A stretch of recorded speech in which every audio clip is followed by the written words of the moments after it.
compensating black Americans for slavery and past discrimination is an idea that's been knocked around for decades. And now Democrats want to make it an issue in the 2020 presidential race.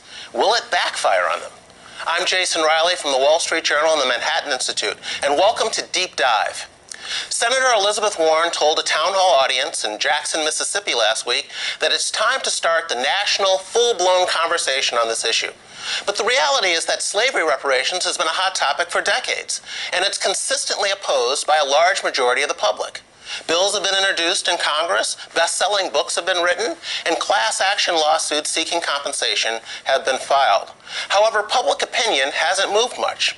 So what's the real reason for this recent Democratic enthusiasm for reparations for black Americans? Joining me now to discuss is Mene Ukueberuwa, who is an assistant features editor for the Wall Street Journal's editorial page, Deroy Murdock, a syndicated columnist and Fox News contributor, and Christopher Harris, executive director of Unhyphenated America. Thank you all for being here, gentlemen. Thanks. So before we get to the merits of the reparations argument that is being made by liberal Democrats, I want to talk to you about the politics of this, the timing of it. Deroy, I'll start with you. Why now? We have Barack Obama, who ran in 2008, rejecting this idea. Hillary Clinton and Bernie Sanders, 8 years later, rejecting the idea. But now we have people like Kamala Harris, Elizabeth Warren, and even Bernie has changed his tune on this issue. What's going on? I remember talking about this issue a lot back about the year 2000, 2001, and then September 11th happened, and I think a lot of people thought, you know what, we need to be united, let's get this off the agenda, and that issue went away, I thought once and for all, and now it's back. And why is it back now? I think there are two reasons. One is strategic, and the other is competitive. The strategic issue, I think, is that the black turnout in a number of elections has been lower than Democrats would like, costing them seats. Back in 2016, Donald Trump won 8% of the black vote. That doesn't sound very high, but Mitt Romney only won 6%. So Trump actually outperformed Romney by a third. And so I think perhaps Democrats think if they get this issue in the 2020 race, it'll get blacks to turn out and they'll do better. In terms of the competitive aspect of it, you've got 13 now, and every day another Democrat running for president. And I think they're all, each one is trying to get further to the left. And so it was Medicare for all. It was let's abolish ICE. And then a couple weeks ago, let's bring back reparations, which Elizabeth Warren pushed, as well as Julian Castro. And I think maybe they think that'll get them to the far left, but somebody's going to leap over them and go even further, I'm sure. Well, Chris, let's pick up on that. Is this an issue of no clear front runner? Let me say something to get attention. So let's get rid of the Electoral College. Let's pack the Supreme Court. Let's break up Amazon. Is this a part of that? They're trying. It's desperation. At the end of the day, they're pulling everything out of the hat that they can. And as Deroy was saying, it's like they're having to move further left because they realize that they have a whole lot of Alexandria Ocasio-Cortez type people out there who just want whatever the most leftist, regressive, socialist idea they can bring. They want to bring it. And so you have the Marxist dialectic of trying to separate everybody by really the most superficial aspect of our humanity, the color of our skin, and they know this is a wedge issue. But I think most black people kind of look at it the same way. The idea of getting reparations, they look at it the same way as hearing that the Powerball's up to 700 million. It's like, oh, that would be nice if I could win the Powerball, I would do all this. But they don't take it seriously. But Mene, will it get blacks to the polls? I mean, the Hillary Clinton did not get the black turnout that Barack Obama got. Now, probably no one would have gotten that level of turnout, but she didn't get it, and they think that is part of the reason that they lost. I think a bigger reason they lost is because she didn't turn out white voters in states like Michigan and Ohio and Pennsylvania and Wisconsin. White voters that had previously voted for President Obama and then switched to Trump. So it's not that they didn't turn out, it's that they did not turn out for her. Sure. So here we have a situation where these racial appeals to the black vote might turn off the white voters that I think are even more important to the Democratic Party. I mean, there are millions of those Obama voters that Trump flipped in those upper Midwest states. I think this is a real risk that they could turn off those voters. Absolutely. I mean, I think you were right. You wrote a couple of weeks ago at this point that reparations are harshly opposed by the white majority in this country, basically 90 to 10, but black support is actually fairly split. And so as an electoral strategy, it wouldn't make much sense to try to say we're going to turn out black voters in a way that might draw resistance from white voters in swing states. I do think that it would probably have some effect on black turnout. I mean, I don't think there's any group in America where when you say, we're going to affirm how much hardship you've been through, and we're going to give you a check to try to make up for that, aren't going to have their eyes open and say, oh, no, maybe there's something worth pursuing here. But I do think that blacks actually are often a little bit more skeptical than they're given credit for being by the media.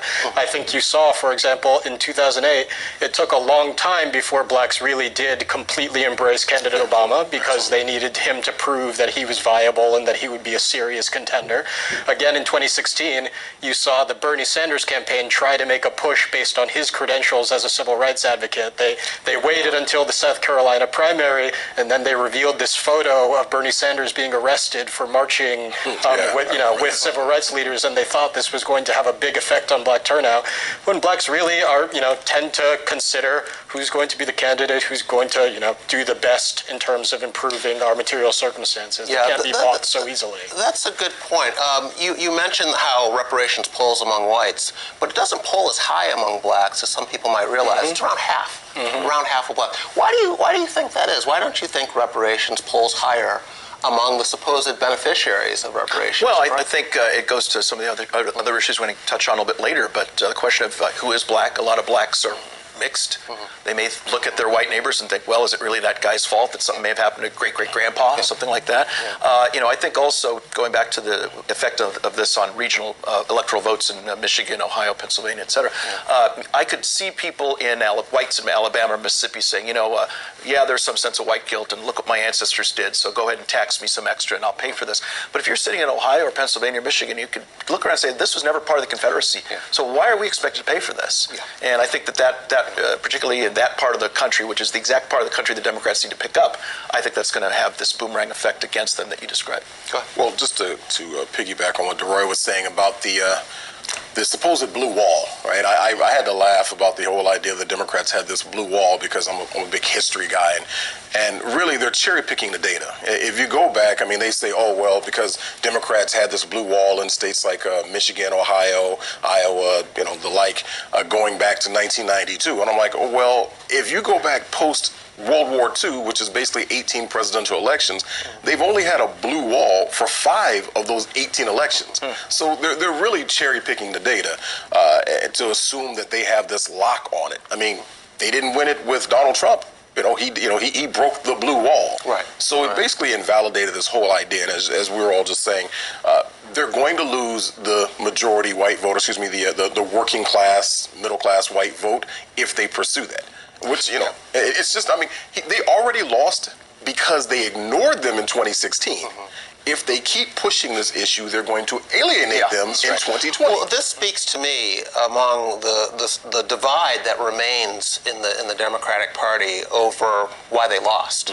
So I don't think it's any accident that you see the more progressive, liberal candidates thinking it was because blacks didn't come out because, or that racist whites were suppressing votes, or Russia stole the election, whatever, and more moderate candidates this go round, people like Joe Biden, who are going to focus on winning back those working class white voters. I'd be very surprised if someone like a Biden comes out in favor of this, or even someone like a Beto O'Rourke down in Texas comes out in favor of this, because I think they believe their losing in 2016 had more to do with those former Obama voters, white voters, that flipped to Donald Trump, and they want to focus on going after them, and this does not.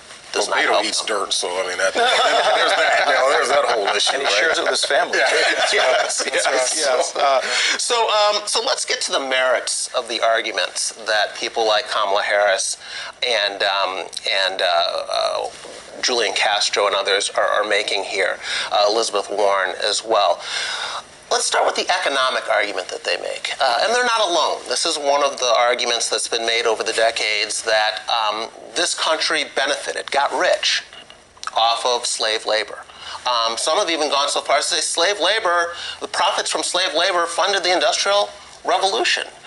Mene, is this What do you make of that argument, and what would you say in response to someone who claims that that alone justifies reparations for the descendants of those slaves? Sure. Yeah, I mean, there's no doubt in the case of the people who actually were enslaved, or maybe immediate generations following after, that there are economic damages that follow from, having been in the bondage of slavery and the immediate aftermath of that. But the idea that there is an entitlement to that sort of reparation that lasts several generations hence is not something that's ever been acknowledged kind of in the legal establishment of this country. And I think you have to see the fact that throughout the history of this country, there have been several periods where blacks were able to make vast material progress before regressing, perhaps in the late 1960s and 70s, that you can't really attribute the poor circumstances of a lot of blacks in this country today to the direct legacy of slavery in a way that would create a claim on a reparation from the government. Okay. One interesting take on the economic argument that I've read is from Thomas Sowell. I'm sure you're all familiar with. And he says even this assumption that society got richer off of slave labor is not settled. Yes, certain slave holders may have enriched themselves, but that is not the same thing as saying that society was better off. And the example he uses is that the slave South was poor during slavery and continues to be poorer today than regions of the country that did not have slavery. And that not only holds true in the U.S., but in other countries. Brazil imported large numbers of African slaves. The regions of Brazil where slavery existed were poorer before slavery, during slavery, and today than the regions that did not employ slave labor. And you can also go to Europe, Eastern Europe versus Western Europe. Eastern Europe had a more prominent slave trade going on than Western Europe's always been richer. And the other example he gives, and this I find very interesting, is the number of slaves that went into Arab territories in either Northern Africa or the Middle East. Millions of slaves were imported there, way more than came to the West. Yes. Those regions remained poor throughout this period and did not only and only became richer when they discovered oil. It was never all of this slavery that increased their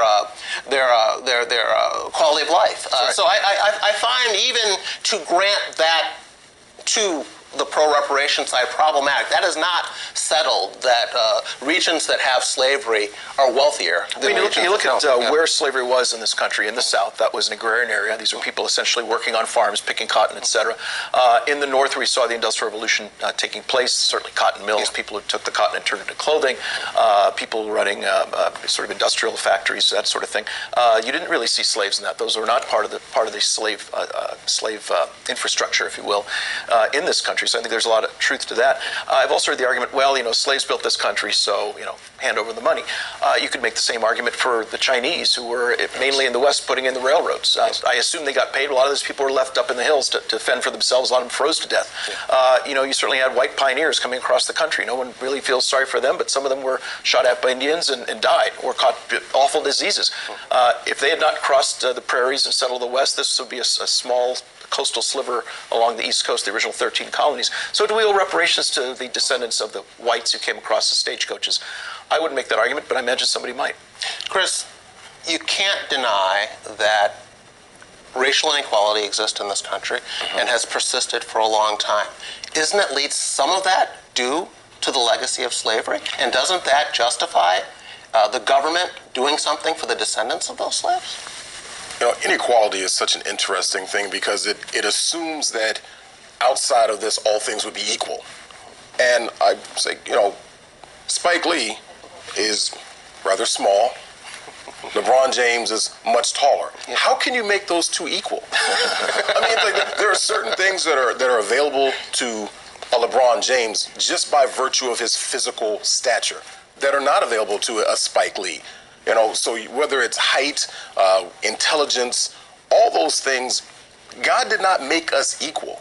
And I think John Adams said something about that, there's no equality in virtue, there's no equality in intelligence or any of that. And so how do we presume to make people equal? I don't know if you guys ever read from Harrison Bergeron, That was, I remember reading that back in, I think, Kurt Vonnegut, and I remember reading Harrison Bergeron, and it's just that whole idea of with the handicapper general. That's right, yep. You know, and the idea that, oh, well, government's going, because there's inherent inequality, right, that we're born unequal, so in order to make smart people less smart, we're going to put headphones on them that play sounds that keep them from concentrating, and if you're born naturally strong or small, we're going to put weights on you, which was an interesting thing because resistance training actually makes you stronger. But it's one of those things. It's like to act as if inequality is something that government can fix. It can't. And just one last thing, Frederick Douglass. I love what he said about, what shall be done with the Negro if emancipated. And he said, do nothing with us. It's your doing that's done the most harm. Or, as your book, right? Yeah. Stop helping us. That's right, yeah. Well, let's pick up on that, Mene, because people like Ta-Nehisi Coates, who have argued for reparations, they say there's a moral argument here, and I think what he's basically arguing for, though, is yet another massive wealth redistribution scheme. It seems to me coming from the same playbook as the War on Poverty and the Great Society programs. In his Atlantic piece, he does a brilliant job of laying out why none of that has worked or been adequate, then calls for yet another massive wealth redistribution scheme. Why would this one be any more successful than the ones that have been tried before? Well, I think you've exactly identified the state of mind of the contemporary left when it comes to racial issues. Basically, their priority is affirmation and redistribution. They think that if you read Between the World and Me, Coates is giving off the impression throughout that the problem of black people in America today is this kind of emotional burden of dealing with the legacy of slavery and discrimination.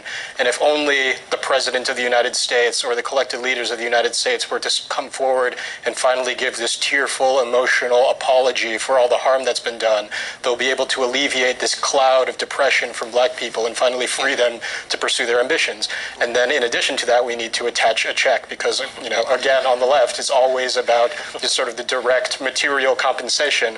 But at the same time, they use this idea of affirmation and an apology to distract from the fact that their strategy for actually improving the material circumstances of blacks has completely failed. It's a way of changing the subject, and not reckoning with the actual material problems. Psychic benefits. It'll help the nation heal. Right. It'll help us get over a hump. Well, one problem I have with this is that the oppressor is the savior.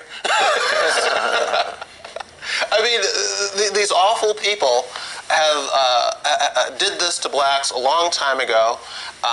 We're still feeling the effects today, and the only way we can make things right is if the descendants of these awful people save us. There's a certain internal contradiction there, I think there is, and I always felt on reparations, sort of my Uber response to it is if we can find any living slaveholder, we should take his money and give it to any living slave. Of course, slavery ended in this country 154 years ago, so these people are long gone, their kids are gone, their grandchildren are probably gone, so we're probably now dealing with the great-grandchildren of the slaveholders and the great-grandchildren of slaves, and then people even younger than that. So there is, yes, the sense that the oppressors are the ones who are going to come in and ride to the rescue. But the moral problem here really is the whole idea of collective guilt. Yes. That, it's not just this person who's to blame or that person, but all these people. When you get into collective guilt, you really start getting yourself into a lot of trouble and a real danger zone. And it's interesting, Chris, that the civil rights leadership of the 60s and 70s opposed reparations for this reason. They said this is a silly guilt gesture. And there were leading civil rights activists, people like Bayard Rustin, who said, yeah, my grandfather might have picked cotton 50 years ago, but he's long gone, and nobody owes me anything for that.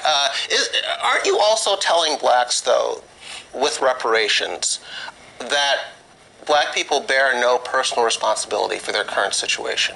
It is all due to historical or external factors.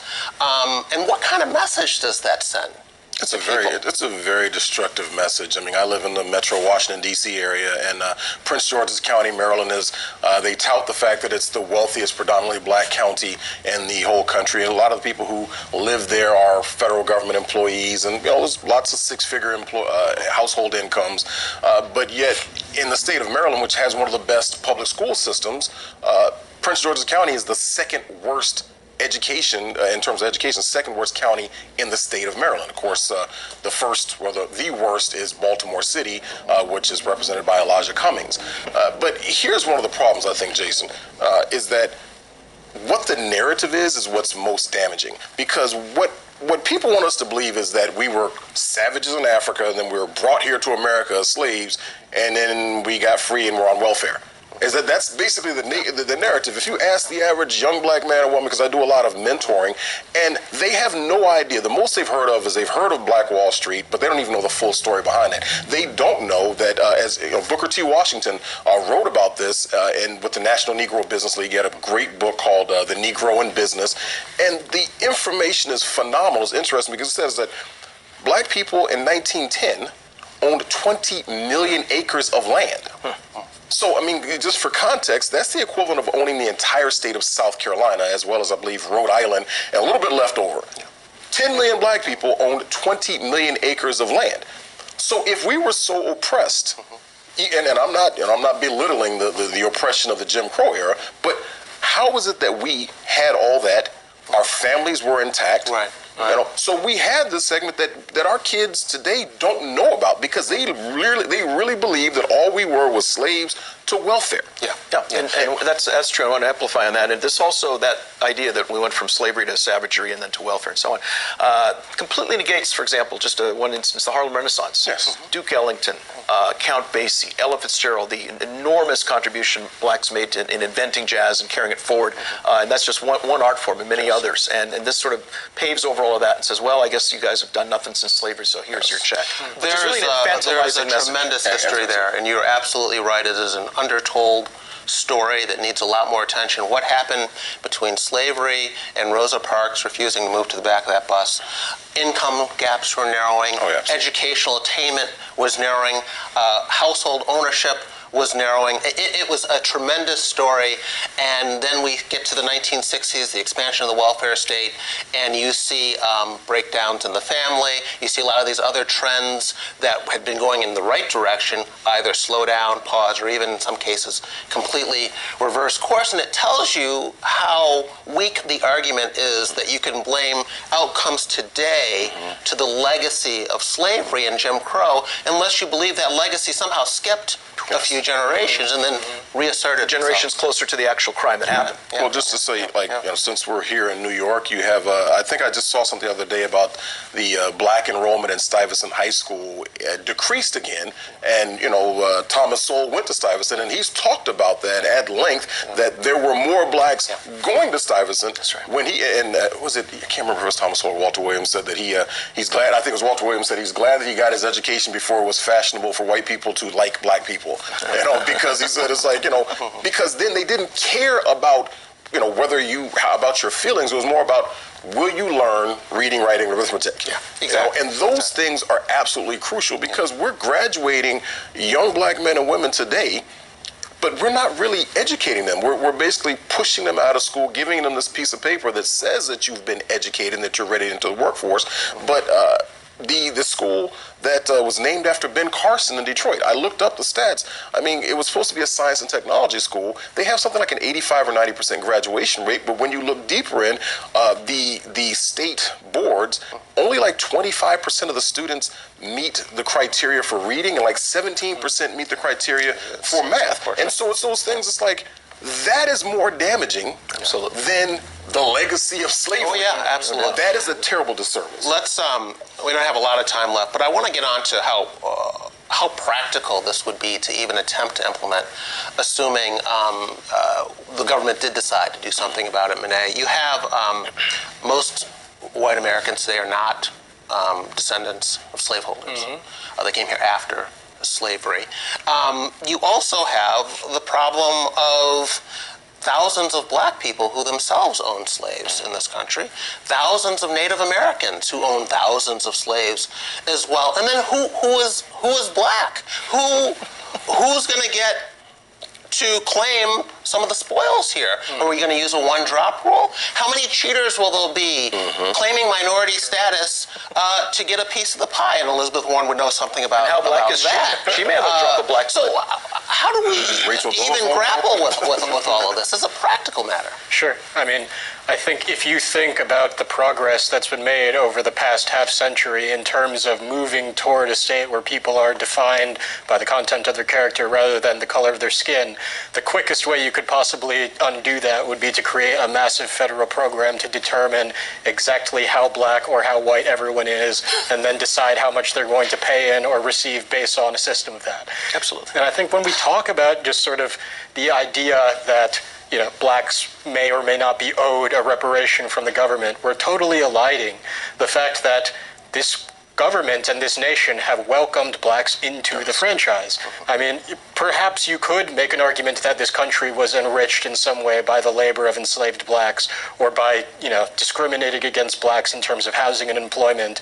But now that aggregated wealth and that legal legacy is something to which blacks have been welcomed gradually, not perfectly, but over the course of the past few decades. And so we ought to think of ourselves as inheritors of that.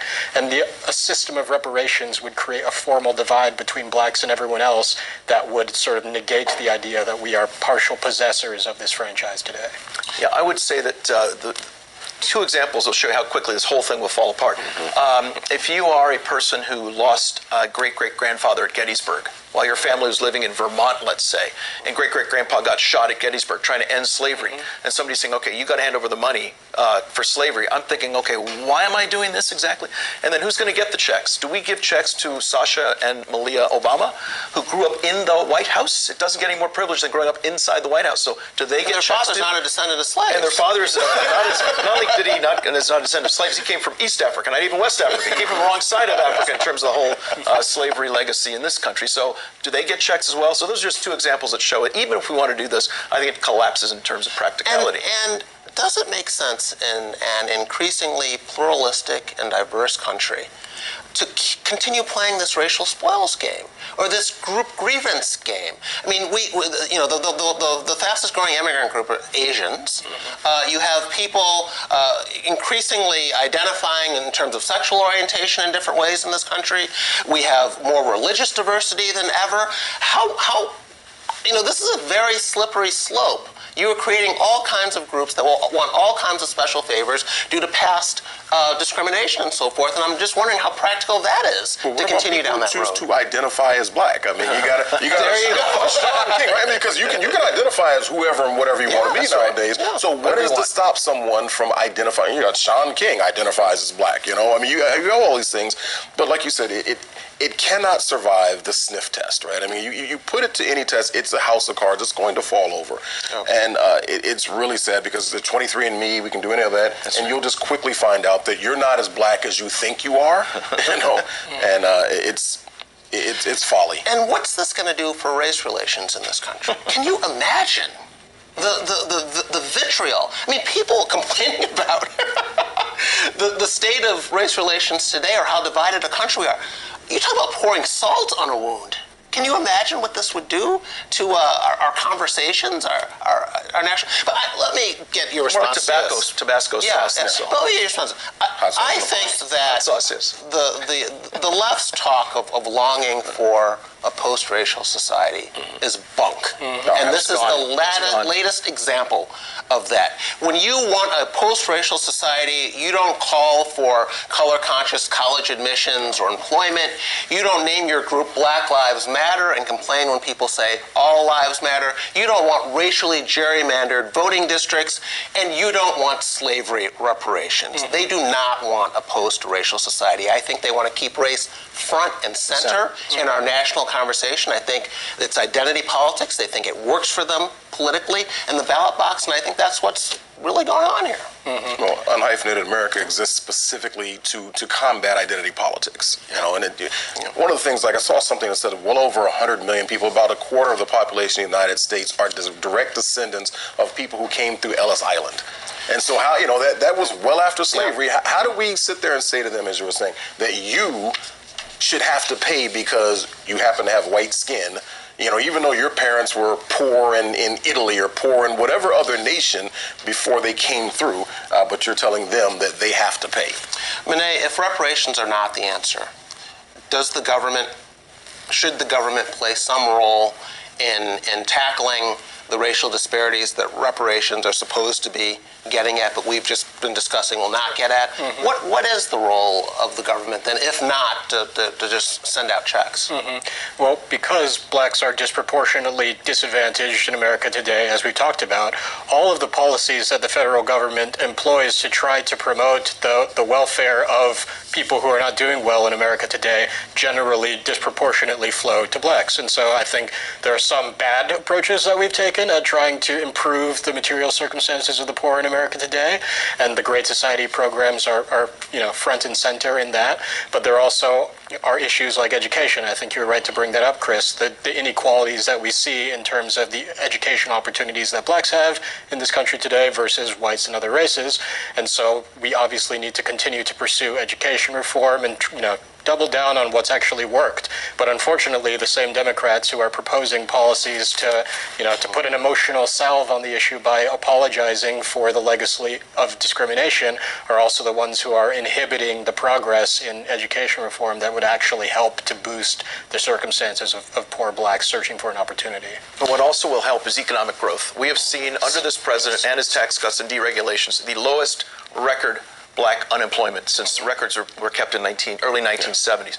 That helps black people directly without hurting white people or creating this racial tension and animus that the left seem to crave so much. So maybe blacks need economic growth more than they need an apology for slavery or reparations for slavery. That makes a lot of sense. 3 or 4% growth can do a lot of good for a lot of people. We're going to have to end it there. We are out of time. I want to give the last word on slavery reparations to Shelby Steele, who I think summed it up best when he said that slavery can be endured and overcome. It cannot be repaid. And I agree 100% with that. And want to thank the three of you for coming. Mene, Deroy, and Chris, thank you for being here. Thank you. And that is all the time we have. Thank you for being here. Tomorrow there will be another deep dive. Please join us then. I'm Jason Riley.